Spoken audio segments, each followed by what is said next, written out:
Bonjour, ici Nathalie Ladouceur, professeure de mathématiques au Collège Lionel Groulx. Bienvenue à cette capsule d'information sur le produit de fractions algébriques.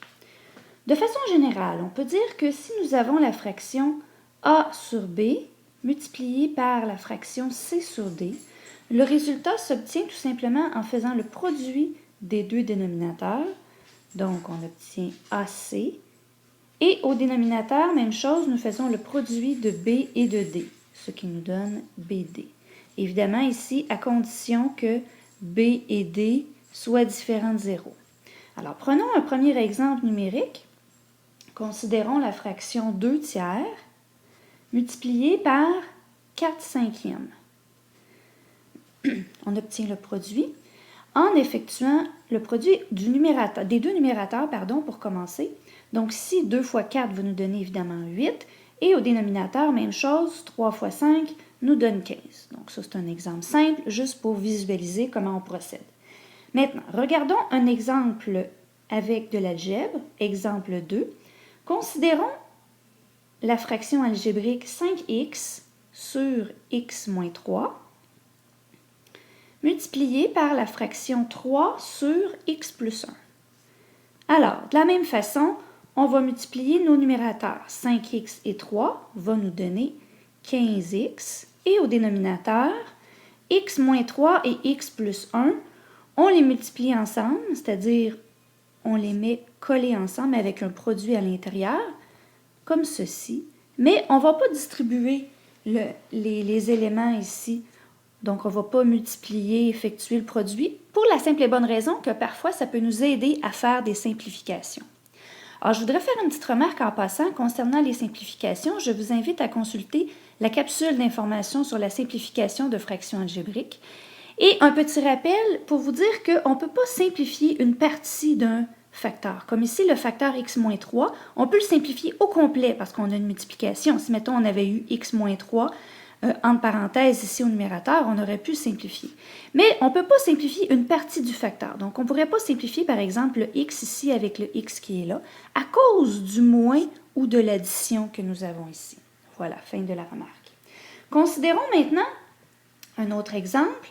Exemple 3.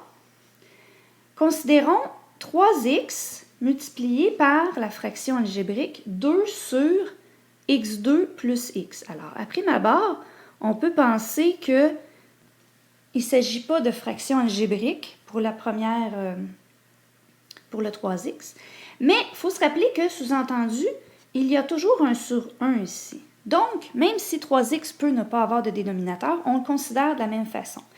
Donc, le raisonnement va être le même, c'est-à-dire que je vais multiplier mes deux numérateurs ensemble. Donc, 3x fois 2 va me donner 6x. Et au dénominateur, 1 fois x2 plus x va nous donner x2 plus x. Alors, on pourrait penser que la multiplication est terminée. Toutefois, ici, il y a une simplification qu'on va pouvoir faire. Et cette simplification-là va pouvoir se faire une fois qu'on aura transformé notre dénominateur. Alors, je m'explique. Comme tout à l'heure, on ne peut pas simplifier le x ici avec le x qui est ici, à cause de l'addition. Toutefois, au dénominateur, x2 plus x, chacun des deux termes au dénominateur possède un x en commun. Donc, on va faire une mise en évidence simple de x au dénominateur. Il va donc nous rester x plus 1. Au numérateur, 6x demeure inchangé. Or, maintenant, comme nous avons un produit ici entre le 6 et le x, au numérateur, et un produit entre le x et le x plus 1, on peut simplifier les facteurs communs, c'est-à-dire x ici. Et donc, notre réponse sera ici 6 sur x plus 1. Voilà. Voyons maintenant un exercice. Je vous propose l'exercice suivant. Je vous demande d'effectuer le produit.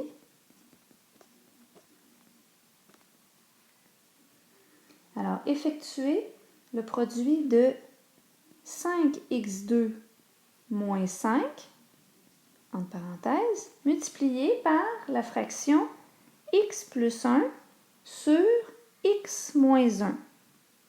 Alors, prenez quelques instants mettez le vidéo sur pause et prenez quelques instants pour faire ou essayer cet exercice et ensuite actionnez le vidéo pour avoir la réponse. Alors, à tout de suite. Alors, nous voici de retour pour la solution. Alors, comment procéder ici?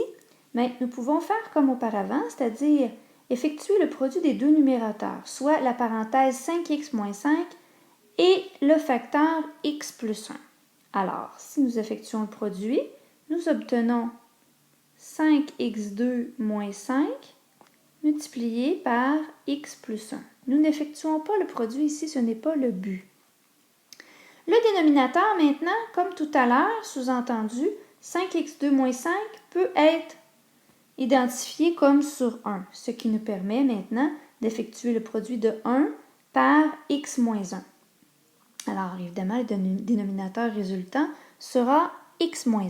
Maintenant, regardons au numérateur s'il n'y aura pas des simplifications ou des factorisations que nous pourrions faire. Alors, si je regarde ici la première parenthèse du numérateur, 5x2 moins 5, je peux faire une mise en évidence de 5. Alors, c'est ce que je vais faire au numérateur. Je vais sortir un 5 de la première parenthèse. Il va donc me rester x2 moins 1. Et l'autre parenthèse, x plus 1, demeure là. Évidemment, elle est inchangée, tout comme mon dénominateur, x moins 1. Maintenant, encore une fois, regardons la première parenthèse, donc le deuxième élément du numérateur, soit la parenthèse x2 moins 1. x2 moins 1 est ce qu'on appelle une différence de carré qui se factorise très bien. Alors ici, je vais laisser mon 5 en avant et x2 moins 1, je vais le factoriser en deux parenthèses, soit x moins 1 par x plus 1. Et évidemment, il nous reste toujours la dernière parenthèse, x plus 1, comme auparavant. Donc, nous avons transformé ici x2 moins 1 en un produit de deux facteurs, soit x moins 1 et x plus 1. Si jamais toutefois la différence de carré est un peu loin pour vous, je vous invite à consulter la capsule d'information sur la factorisation, notamment celle de la différence de carré. Alors, poursuivons maintenant notre division, notre opération, pardon. Il me reste à indiquer la division et mon dénominateur x moins 1. Maintenant, nous constatons que nous avons ici le facteur x moins 1 qui est présent à la fois au numérateur et au dénominateur. De plus, nous avons des multiplications de chaque côté au numérateur. Donc, c'est ce qui nous permet d'effectuer la simplification du facteur x moins 1 par le facteur x moins 1. Il nous reste donc 5, la parenthèse x plus 1. Comme nous avons ici au numérateur x plus 1 fois x plus 1, nous pouvons, plutôt que de réécrire cette deuxième parenthèse, tout simplement mettre l'exposant 2 qui simplifie notre expression. Et au dénominateur, je n'aurai pas de dénominateur, donc je vais effacer puisque mon dénominateur sous-entendu est 1. Voilà notre réponse de notre multiplication. J'espère que cet exercice vous aura aidé, ou vous aura été utile, dis-je bien. Je vous invite à consulter maintenant la prochaine capsule qui consiste à la division de fractions algébriques. Merci.